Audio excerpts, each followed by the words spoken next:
a fama Allah ya kiyaye, Allah ya kare na gaba, Allah ubangiji ya rufa asiri. Abin da yake tafiya dai a Borno wannan na biyu kenan. Ubangiji Allah ya kiyaye, Allah ya rufa asiri. Mutanen duniya gabaki ɗaya muna neman addu'anku.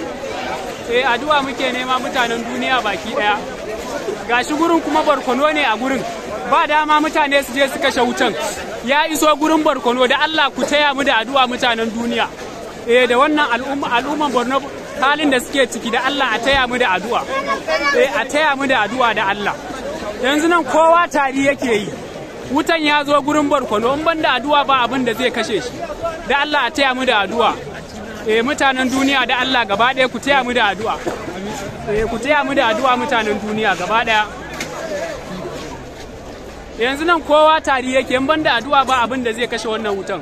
Da Allah mutanen duniya, mutanen Borno suna neman taimakonku, suna neman agajinku. Da Allah a taimaka, a kawo ɗauki na addu'a, na kusa da na nesa. A taimaka a kawo ɗauki. A taimaka a kawo ɗauki. Mutanen Borno suna neman addu'a da ɗauki. A taimaka da Allah da addu'a. Duk wanda yake ganin bidiyon nan war haka, a yanzu ne abin yake faruwa. A taimaka da addu'a da Allah. A taimaka da addu'a.